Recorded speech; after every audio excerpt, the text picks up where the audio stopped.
This is a story of another time God helped his people, Israel. For many years, God's family was stuck as slaves in Egypt. So God chose a guy called Moses to lead them out of slavery and into an amazing home, to a land that God had promised, a land called Canaan, where they could be free. From the moment the Israelites left Egypt, God made it clear that He was in control and that He was going to keep His family safe. He led them with a pillar of fire at night and a cloud during the day. He actually split the Red Sea into 2 parts so they could walk right through. But once they reached the other side to safety, there were still challenges ahead. The journey to this land God had promised was going to be hard. The Israelites didn't know whether they would find food or water or how long it would take to get to Canaan. So just 6 weeks into the journey, they started complaining. What are we going to eat? Now, Moses knew that God hadn't freed them from slavery and parted the Red Sea just to let them die of hunger in the desert. So he asked the Lord for help. And guess what? He did! God already had a plan no one could ever have imagined. In the morning, dew covered the ground, and when it was gone, flakes of food that looked like frost was in its place.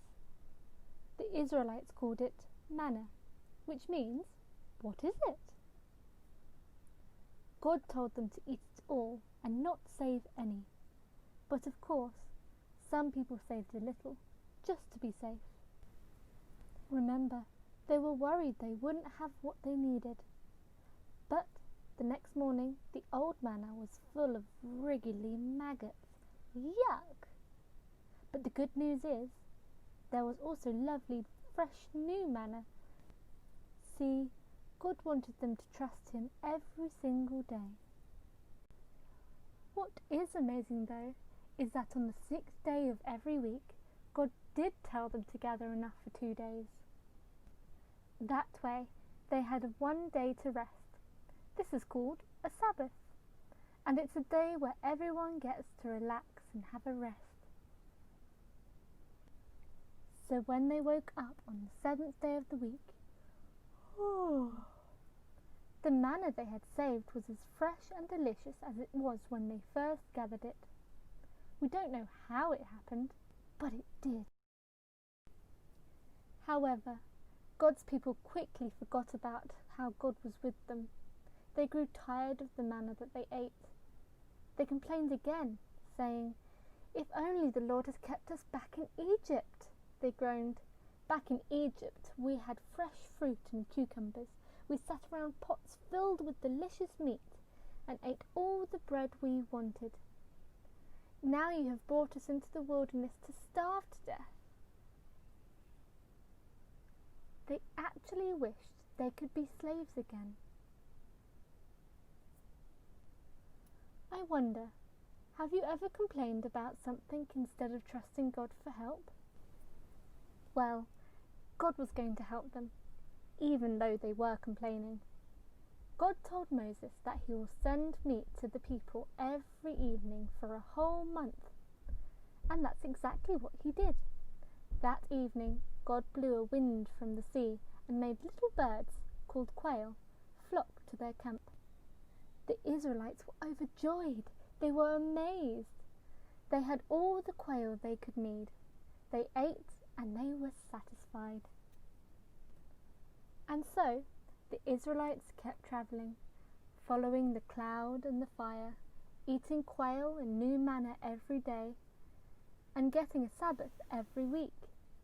God loved His family very much, and it might seem pretty clear that God was with them, but they still weren't so sure.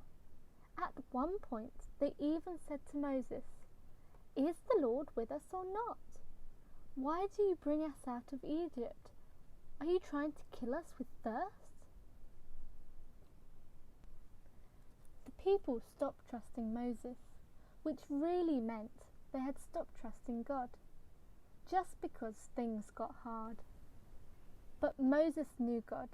He knew that God would have a plan, So he asked God for help. And Moses was right. Turns out God had another miracle in store.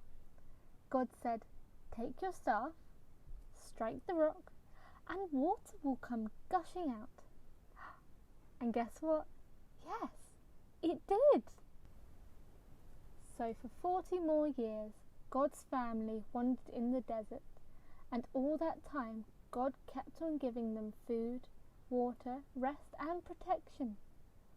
He even kept their clothes from wearing out. God's family couldn't take care of themselves on their own. They had to trust God. And He always gave them just enough, just in time, in ways that they could never have expected. God will always look after His family. He did then, and He still does now.